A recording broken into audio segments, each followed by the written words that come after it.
नमस्कार साथियों, आप सभी का स्वागत करता हूं मेरे इस YouTube चैनल पर। फ्रेंड्स, पिछले वीडियो में हमने सामाजिक प्रक्रिया के अंतर्गत प्रतिस्पर्धा के बारे में पढ़ा था। ओके, हमने प्रतिस्पर्धा के बारे में हर पहलू को देखा था और आज हम ऐसे टॉपिक को पढ़ने जा रहे हैं जो हमारे जीवन से संबंधित है। मैंने क्यों कहा जीवन से संबंधित है? क्योंकि हम अक्सर कहते हैं कि संघर्ष ही जीवन है। ओके, तो आपको स्पष्ट हुआ होगा कि मैं क्या कहना चाह रहा हूँ। आज हम पढ़ने जा रहे हैं संघर्ष के बारे में। तो चलिए दोस्तों, अब हम बात करते हैं कि संघर्ष जो टॉपिक है यहाँ से क्या क्या प्रश्न पूछा गया है। देखिएगा, इसमें वर्ष 2020 में 30 शब्द में, है ना, 30 शब्द यानी कि 2 नंबर में आपसे प्रश्न पूछा गया था, संघर्ष को परिभाषित कीजिए। संघर्ष को परिभाषित कीजिए। ओके, उसके बाद आपसे प्रश्न पूछा गया था जो मैंने आपको पहले भी बताया था कि समाज में सहयोग एवं संघर्ष के महत्व को बताइए। तो आपसे प्रश्न पूछा गया था संघर्ष का महत्व। ओके, ये पूछा गया था दोस्तों आपसे वर्ष 2021 में, जो कि 125 वर्ड्स में पूछा गया था। ओके, इस प्रकार हम देख सकते हैं कि यहाँ से प्रश्न पूछा जा रहा है। क्लियर है दोस्तों? चलिए अब हम बात करते हैं संघर्ष के अंतर्गत हम किन किन चीज़ों का अध्ययन करेंगे, कितने वर्ड लिमिट में हमें तैयारी रखना है। ओके, तो दोस्तों आज हम सबसे पहले जानेंगे कि संघर्ष क्या है। इसे हम 30 वर्ड में कवर करने की कोशिश करेंगे। ओके, उसके बाद हमें पढ़ना है संघर्ष की विशेषताएँ। जो संघर्ष की विशेषताएं हैं इसे हम लगभग 60 वर्ड के हिसाब से पढ़ेंगे। ओके, फिर नेक्स्ट बात आती है संघर्ष के प्रकार। संघर्ष के प्रकार या फिर इसी को स्वरूप कहा जा सकता है। संघर्ष के प्रकार और स्वरूप के बारे में हम लगभग 60 वर्ड में तैयारी रखेंगे। क्लियर? फिर हम बात करेंगे संघर्ष के कारण कि किन किन कारणों से संघर्ष होता है समाज में, इसके बारे में हम अध्ययन करेंगे। लगभग इसे भी 30 वर्ड में पूछा जाने लायक प्रश्न है। ओके, फिर हमें नेक्स्ट बात करना है संघर्ष का परिणाम को ही महत्व भी कहा जाता है। इसमें संघर्ष में जो संघर्ष से जो परिणाम निकल के आता है उससे महत्व भी स्पष्ट होता है। तो हम इस चीज़ को भी इसमें कवर करेंगे जो कि आपसे पूछा गया था 2021 में, है ना। उसके तत्पश्चात जो आपसे प्रश्न पूछा जाता है कि जो आपका संघर्ष है और प्रतिस्पर्धा है उन दोनों के मध्य हमें क्या देखना है, उन दोनों के मध्य अंतर देखना है। तो इस तरीके से यहाँ से आपको पूरे 6 चीज़ पढ़ना है। पहला उसका परिभाषा, है ना, उसके बाद विशेषता, ओके, उसके बाद प्रकार, उसके बाद कारण, उसके बाद परिणाम या महत्व, उसके बाद जो आपका संघर्ष और प्रतिस्पर्धा जो है उन दोनों के मध्य अंतर। क्लियर? तो देर न करते हुए हम जानने की कोशिश करते हैं कि संघर्ष है क्या। दोस्तों, मैं आपको एक बात रिमाइंड कर दूं, हमने सामाजिक प्रक्रिया के अंतर्गत सहयोगी सामाजिक प्रक्रिया को पढ़ा है और उसके बाद असहयोगी सामाजिक प्रक्रिया को पढ़ा है ना। तो सहयोगी सामाजिक प्रक्रिया के अंतर्गत हमने सहयोग के बारे में अध्ययन किया है और असहयोगी सामाजिक प्रक्रिया के अंतर्गत हमें प्रतिस्पर्धा और संघर्ष के बारे में अध्ययन करना है। तो हमने पिछले वीडियो में प्रतिस्पर्धा के बारे में भी अध्ययन किया है। ओके, अब लास्ट जो बच रहा है वो है आपका संघर्ष। तो इसमें स्पष्ट हो रहा है कि ये जो संघर्ष है, संघर्ष असहयोगी सामाजिक प्रक्रिया का हिस्सा है। ओके, यहाँ तक क्लियर? तो चलिए अब हम आगे समझने की कोशिश करते हैं संघर्ष को। देखिएगा, समाज में जो व्यक्ति रहते हैं, है ना, समाज में जो व्यक्ति रहते हैं तो उनका कोई ना कोई उद्देश्य होगा, कोई ना कोई उद्देश्य होगा या कोई ना कोई लक्ष्य होगा, है ना। समाज में जो व्यक्ति हैं उनका कोई ना कोई उद्देश्य होगा या लक्ष्य होगा। तो इस उद्देश्य की प्राप्ति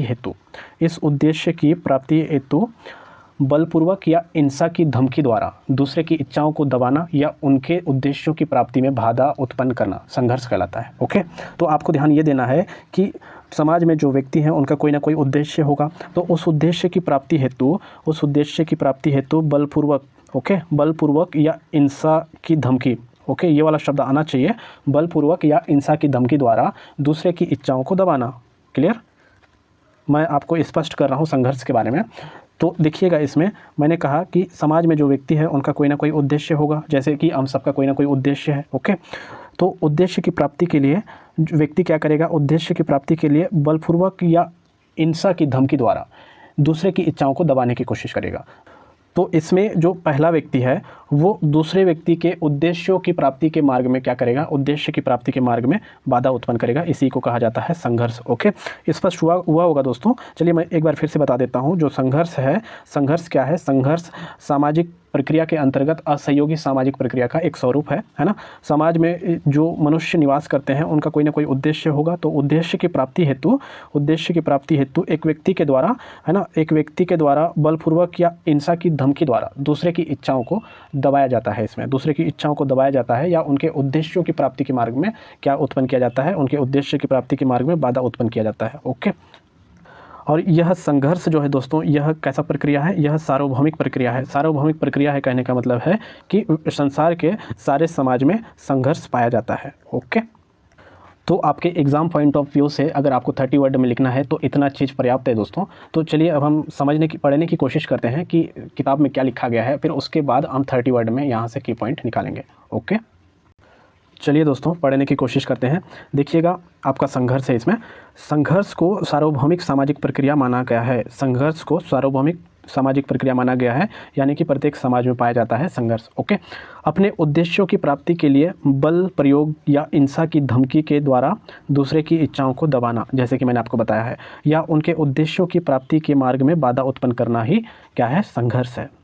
इतना क्लियर। उसके बाद हम नेक्स्ट पढ़ रहे हैं। जब कोई व्यक्ति या समूह अपने लक्ष्य की प्राप्ति के लिए विरोधी को नुकसान पहुंचाने या उसके कार्य में बाधा पहुंचाने का कार्य करता है तब उसे संघर्ष करते हैं। ऊपर में जो चीज़ लिखा गया है नीचे भी उसी चीज़ को कहा गया है, इसमें रिपीट किया गया है ना। तो दोस्तों इसमें डेफिनेशन के बारे में इतना ही दिया हुआ है जो कि आपका 30 वर्ड के लिए पर्याप्त है ना। तो आपको अगर 30 वर्ड में पूछा जाएगा संघर्ष किसे कहते हैं या संघर्ष से आप क्या समझते हैं या संघर्ष की अवधारणा बताइए, तो आपके पास 4 लाइन रहेंगे। तो आप इसमें सबसे पहला लाइन क्या उठाएंगे, देखिएगा यहाँ से आप लिखना शुरू करिएगा। जो है आपका पहला जो लाइन है, आप लिखिएगा कि जो संघर्ष है वो असहयोगी सामाजिक प्रक्रिया का एक स्वरूप है। ओके, असहयोगी सामाजिक प्रक्रिया का एक स्वरूप है। हमने संघर्ष के बारे में, उसकी स्थिति जो है उसके बारे में हमने बता दी है। उसके बाद आप सेकंड लाइन में प्रवेश करेंगे। जो संघर्ष है वो समाज में अपने उद्देश्यों की पूर्ति के लिए बलपूर्वक या हिंसा की धमकी के द्वारा दूसरे की इच्छाओं को दबाना या उनके उद्देश्य प्राप्ति के मार्ग में बाधा उत्पन्न करना है, जो इसमें लिखा गया है। इसको आप पूरा लिख दीजिएगा तो आपका 3rd लाइन भी इसमें कवर हो जाएगा क्योंकि काफ़ी लंबा है। ओके, और उसके बाद 4th लाइन में आप लिखिएगा कि जो संघर्ष है यह एक सार्वभौमिक प्रक्रिया है। क्लियर।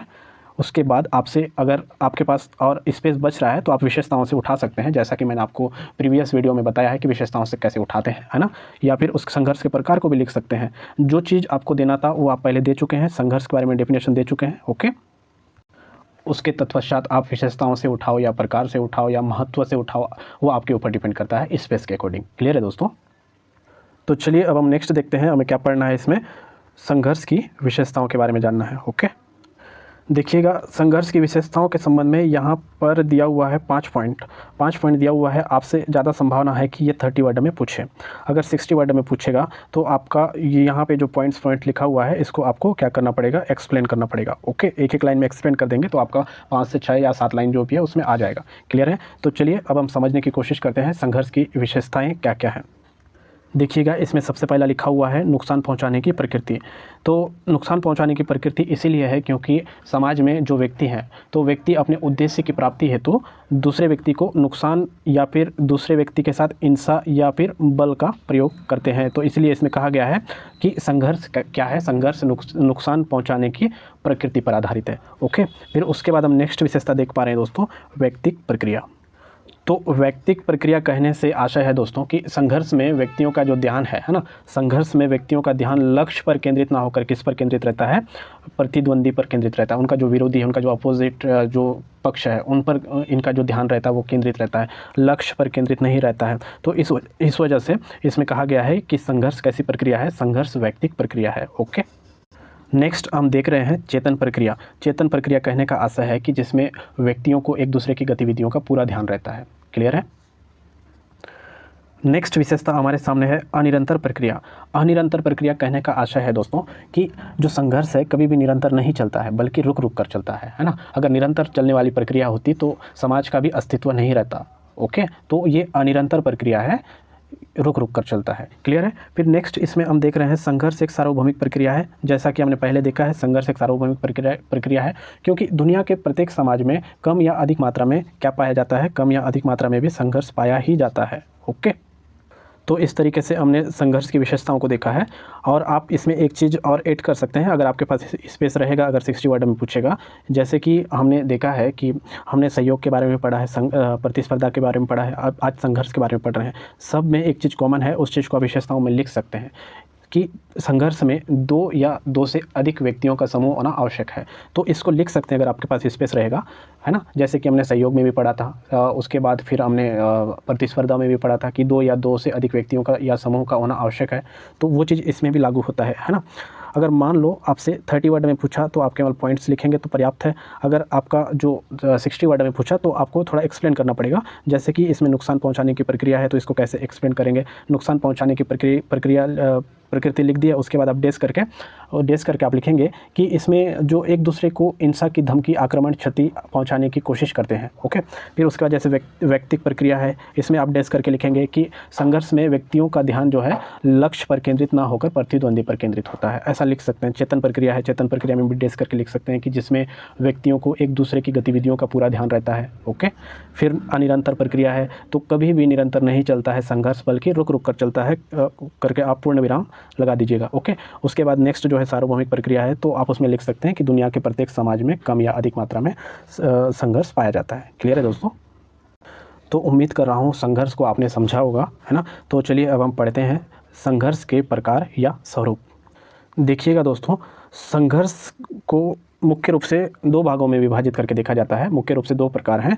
पहला जो है आपका प्रत्यक्ष संघर्ष, दूसरा जो है अप्रत्यक्ष संघर्ष। ओके, तो आइए समझते हैं ये आपका प्रत्यक्ष संघर्ष क्या है, अप्रत्यक्ष संघर्ष क्या है ना।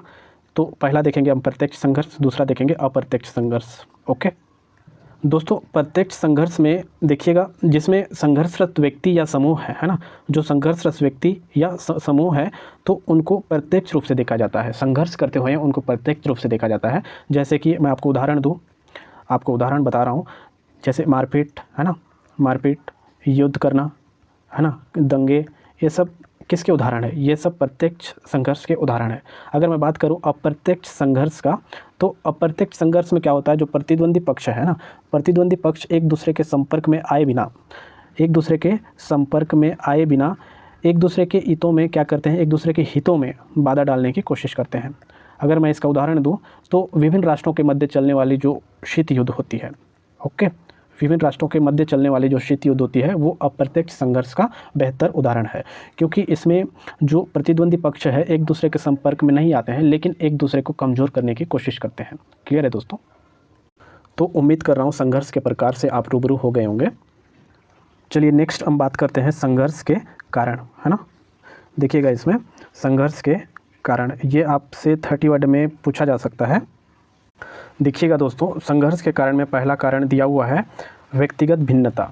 देखिएगा जो शारीरिक, बौद्धिक, आदर्श मूल्य जो होते हैं, है ना, व्यक्ति के जो शारीरिक, बौद्धिक, आदर्श मूल्य, ये सब में क्या होता है, ये सब में भिन्नता होता है। तो इसके कारण व्यक्तियों में क्या होता है, संघर्ष होता है। ओके, पहला कारण स्पष्ट हुआ। फिर नेक्स्ट देखते हैं हम सांस्कृतिक भिन्नताएं। अगर सांस्कृतिक समाज में अगर सांस्कृतिक भिन्नताएं पाई जाती है तो संघर्ष होना स्वाभाविक है ना। सभी लोग अपने अपने जो सांस्कृतिक विशेषताएं होती हैं तो अपने अपने सांस्कृतिक विशेषताओं का गुणगान करते हैं और दूसरों की सांस्कृतिक विशेषताओं का अवहेलना करते हैं या फिर उनकी बुराई करते हैं, कहना चाहिए। तो ये भी एक संघर्ष उपज का जड़ है। ओके, उसके बाद इसमें परस्पर विरोधी स्वार्थ।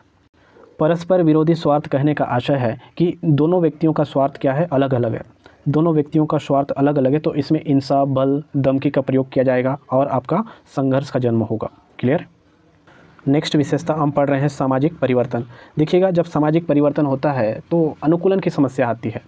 जब सामाजिक परिवर्तन होता है तो अनुकूलन की समस्या आती है, तो इस वजह से भी संघर्ष का जन्म होता है। ओके, इसमें देखिएगा संकीर्ण निष्ठाएं। संकीर्ण निष्ठाएं, इससे हमें समझ आ रहा है कि समाज में कुछ ऐसे भी लोग रहते हैं जो दूसरों की संस्कृति को, दूसरों की निष्ठाओं को, दूसरे की मान्यता विश्वासों को एक्सेप्ट नहीं करते हैं, जबकि व्यवहारिक तौर पर देखते हैं कि उनकी निष्ठाएं, मान्यताएं जो हैं काफ़ी साइंटिफिक है, काफ़ी वैज्ञानिक तरीके से और व्यवहारिक है, लेकिन उसको लोग संकीर्ण मानसिकता, संकीर्ण निष्ठाओं की वजह से एक्सेप्ट नहीं कर पाते हैं। तो यहाँ पर क्या उत्पन्न होता है, यहाँ पर संघर्ष का उत्पन्न होता है। ओके, फिर हम नेक्स्ट देख पा रहे हैं साधनों की सीमितता। ओके, दोस्तों साधनों की सीमितता भी संघर्ष का प्रमुख कारणों में से एक है। अगर व्यक्ति जो है अपना लक्ष्य प्राप्ति हेतु उनको और साधन चाहिए तो वो क्या करेगा, वो संघर्ष करेगा। ओके, फिर हम नेक्स्ट देख पा रहे हैं जाति केंद्रित स्वरूप। जाति केंद्रित स्वरूप कहने का आशय है ये जो आपका संकीर्ण निष्ठाएं हैं, लगभग जाति केंद्रित स्वरूप और संकीर्ण निष्ठाएं हैं लगभग एक समान संघर्ष उत्पन्न करने के कारण है। लेकिन ये जो जाति केंद्रित स्वरूप है दोस्तों, इसमें क्या है, अगर कुछ गलत भी है जो अव्यावहारिक है, फिर भी इसमें जाति विशेष के चलते उस चीज़ को सही ठहराने की कोशिश किया जाता है ना, उस समूह के द्वारा कि ये चीज़ जो है ये सही है, जबकि वो गलत है, अव्यावहारिक है, अवैज्ञानिक है। ओके, तो कहीं ना कहीं इससे भी संघर्ष का जन्म होता है। दोस्तों मैं मान के चल रहा हूँ कि संघर्ष कैसे उत्पन्न होता है, किन कारणों से उत्पन्न होता है, आपको अच्छे से समझ आया होगा। चलिए अब नेक्स्ट इसमें देखते हैं क्या पढ़ना है हमें। मेरे ख्याल से अब संघर्ष के परिणाम या महत्व के बारे में अध्ययन करना है। ओके, चलिए देखते हैं। चलिए अब हम देखते हैं संघर्ष के परिणाम, या इसी को कहा जा सकता है संघर्ष के महत्व। ओके, शब्द को ध्यान दीजिएगा, जो परिणाम है वही महत्व है। ये पूछा हुआ है वर्ष 2021 में। क्लियर, देखिएगा पहला जो महत्व है या परिणाम है, हम पढ़ रहे हैं कि जब संघर्ष दो समूहों के बीच होता है तो प्रत्येक समूह में एकता एवं दृढ़ता बढ़ जाती है। कहने का आशय है कि जब संघर्ष जो है दो समूहों के मध्य होता है तो प्रत्येक समूह में क्या बढ़ेगा, एकता बढ़ेगा, यूनिटी दिखेगा। तो ये जो समूह है इसमें यूनिटी दिखा, ये जो समूह है इसमें यूनिटी दिखा। ओके, तो इसमें उसी चीज़ को कहा गया है, उसके परिणाम के रूप में हम देख रहे हैं जब संघर्ष दो समूहों के बीच होता है तो प्रत्येक समूह में एकता एवं दृढ़ता बढ़ जाती है। ये व्यवहारिक चीज़ है। ओके, फिर हम नेक्स्ट इसमें देख रहे हैं नेक्स्ट परिणाम या महत्व। एक ही समूह के सदस्यों के बीच होने वाले संघर्ष से समूह की दृढ़ता में कमी आ जाती है। ओके, ये लाइन से स्पष्ट हो रहा है दोस्तों। हमने जो पहला वाला जो लाइन पढ़ा है इसमें एकता क्या हो रहा था, एकता कायम हो रहा था इसमें, लेकिन इसमें एकता क्या हो रहा है, एकता टूट रही है। ओके, जब एक समूह इसमें अगर संघर्ष हो रही है, एक ही समूह की बात हो रही है ना इसमें अगर संघर्ष हो रही है तो यहाँ से एकता क्या होगा, एकता में बाधा उत्पन्न होगी। क्लियर है। जैसे मैं आपको उदाहरण के तौर पे बताऊँ, जैसे कि परिवार में भाई भाई के मध्य संघर्ष होता है ना, पिता पुत्र के बीच संघर्ष होता है, तो उनमें जो यूनिटी है वो टूट जाती है। उसी चीज़ को इसमें कहा गया है। फिर नेक्स्ट है इसमें व्यक्तित्व में बदलाव या परिवर्तन। तो दोस्तों जिस समय परिवार में या देश में संघर्ष की स्थिति कायम रहती है ना, संघर्ष की स्थिति हमेशा कायम रहती है, तो उसके सदस्यों के व्यक्तित्व का विकास सही ढंग से नहीं हो पाता है। तो इसमें उसी चीज़ को कहा गया है, कहीं ना कहीं संघर्ष जो है व्यक्तित्व के विकास में क्या है, व्यक्तित्व के विकास में बाधक है। फिर हम देख रहे हैं इसमें जन धन की हानि। तो संघर्ष से जन धन की या जो जान माल होती है उसकी हानि होती है। जैसे दो देशों के मध्य संघर्ष होता है, जैसे उदाहरण के रूप में हम देखेंगे तो रूस यूक्रेन के बीच में भी, है ना, लेटेस्ट उदाहरण है। इसमें नेक्स्ट जो दिया हुआ है संघर्ष के परिणाम एवं महत्व में व्यवस्थापन, प्रभुत्व एवं अधीनता, इसको समझने की आवश्यकता है। देखिए जब दो संघर्षरत समूह है और दोनों क्या है, दोनों समान शक्ति वाले हैं और एक समय बाद ये दोनों संघर्ष करते करते क्या होंगे, संघर्ष करते करते एक समय बाद थक जाएंगे। तो थकने के बाद दोनों संघर्ष तो और नहीं कर पाएंगे, थक गए हैं, तो दोनों अपने अपने जो परस्पर हित हैं, परस्पर हितों को ध्यान में रखते हुए क्या करेंगे, एक प्रकार से समझौता करेंगे या अनुकूलन करेंगे। ओके, या आप कह सकते हैं कि दोनों के मध्य संधि हुआ। तो इसी प्रक्रिया को क्या कहा गया है, इसी प्रक्रिया को व्यवस्थापन कहा गया है। ओके, अगर व्यवस्थापन नहीं हो पाया तो जो कमज़ोर समूह है और जो मजबूत समूह है, तो जो मजबूत समूह है वो प्रभुत्व स्थापित करेगा। ओके, और जो कमज़ोर समूह है वो अधीनता को स्वीकार करेगा। उसी चीज़ को इसमें लिखा गया है। तो ये संघर्ष के परिणाम के रूप में उभर कर हमारे सामने आता है। क्लियर है दोस्तों।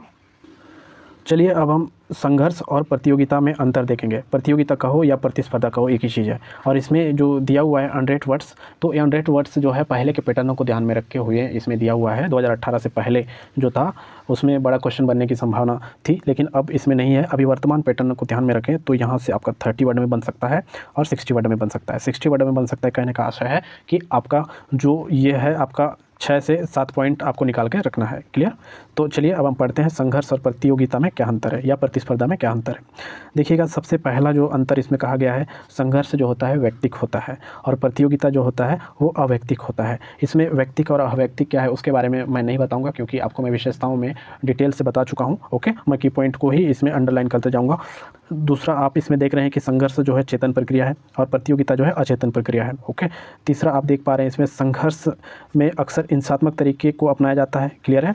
और प्रतियोगिता में अहिंसात्मक तरीके को अपनाया जाता है और नियम के अंतर्गत होता है। ओके। फिर उसके बाद हम नेक्स्ट देख रहे हैं इसमें कि संघर्ष का उद्देश्य स्वार्थ की, इसको आप मत लिखिएगा क्योंकि इसमें जो चीज़ है वो आपका थर्ड लाइन में कवर हो रहा है, लगभग सेम है, वो रिपीट हो रहा है ना। फिर उसके बाद नेक्स्ट 5वां देख रहे हैं इसमें कि संघर्ष में अधिकतर हानि ही होता है, प्रतियोगिता से लाभ होता है। ये उतना अच्छा पॉइंट तो नहीं है ना, स्पेस है तो लिख सकते हैं। फिर उसके बाद नेक्स्ट देख रहे हैं संघर्ष एक अनिरंतर या रुक रुक कर चलने वाली क्रिया है, ये इंपॉर्टेंट पॉइंट है, इसे आप लिखिएगा। प्रतियोगिता एक निरंतर क्रिया है। ओके, संघर्ष के कोई नियम नहीं होते हैं, इसको लिख सकते हैं। प्रतियोगिता के कुछ नियम के अनुसार चलती है, लिख सकते हैं। ओके, संघर्ष में 2 ही पक्ष होते हैं, ये इंपॉर्टेंट है। संघर्ष में 2 ही पक्ष होते हैं और प्रतियोगिता में एक तीसरा पक्ष भी होता है जो कि निर्णायक का पक्ष है। क्लियर है दोस्तों। उसके बाद आप देख रहे हैं इसमें, आप ये 9th जो पॉइंट है इसको मत लिखिएगा। फिर 10th आप देख रहे हैं इसके संघर्ष को अवांछनीय माना जाता है, संघर्ष को अवांछनीय माना जाता है जबकि प्रतियोगिता को वांछनीय माना जाता है, इसको आप लिख सकते हैं। तो इस तरीके से आपके पास 6 से 7 पॉइंट निकल के सामने आ रहे हैं। देखिएगा, पहले हमने देखा है व्यक्तिक, चेतन, हिंसात्मक 3 हो गए, उसके बाद 4, ये 5, ओके, 6, ये 7 और उसके बाद हम नीचे देखेंगे ये लास्ट में जो है आपका ये 8 पॉइंट आपका निकल के सामने आ रहा है। तो इस तरीके से आप इसे 60 वर्ड में कवर कर सकते हैं। तो आशा करता हूँ दोस्तों संघर्ष से संबंधित हर एक पहलू आपको क्लियर हुआ होगा। चलिए एक बार देखते हैं कि आज हमने संघर्ष के अंतर्गत क्या पढ़ा है। देखिएगा, सबसे पहले हमने देखा है कि संघर्ष क्या है। ओके, उसके बाद हमने पढ़ा है संघर्ष की विशेषताएं। क्लियर। फिर हमने देखा है संघर्ष के प्रकार या फिर आप इसे स्वरूप भी कह सकते हैं, जिसके अंतर्गत हमने प्रत्यक्ष और अप्रत्यक्ष संघर्ष को पढ़ा है। उसके बाद हमने पढ़ा था संघर्ष के कारण। ओके, संघर्ष के कारण के अंतर्गत हमने 7 से 8 पॉइंट्स देखे हैं। फिर हमने पढ़ा है कि संघर्ष के परिणाम या महत्व, परिणाम और महत्व पढ़ने के तत्पश्चात हमने पढ़ा है संघर्ष और प्रतिस्पर्धा में अंतर। क्लियर है दोस्तों। तो चलिए दोस्तों, हमने इस प्रकार संघर्ष को तैयार करने की कोशिश की और मैं इस बात से निश्चिंत हूँ कि हमने जितना पढ़ा है संघर्ष के बारे में, तो प्रश्न उठेगा तो इन्हीं में से उठेगा, बाहर से उठने की संभावना ना के बराबर है ना। तो चलिए अब हम नेक्स्ट पढ़ेंगे। आपका जो इम्पोर्टेंट टॉपिक है नेक्स्ट, सामाजिक नियंत्रण। सामाजिक नियंत्रण और सामाजिक परिवर्तन 2 ऐसे टॉपिक हैं जो जहां से 125 शब्द में यानी कि 10 नंबर में क्वेश्चन पूछा जाने का पूरा संभावना रहता है। तो हम उसको विस्तृत तरीके से समझेंगे और हमारा परीक्षा पैटर्न को ध्यान में रखते हुए ही समझेंगे उसे। चलिए दोस्तों, आज का वीडियो हम यहीं समाप्त करते हैं। मिलते हैं नेक्स्ट वीडियो में नए टॉपिक के साथ। आपका सामाजिक नियंत्रण। Thank you.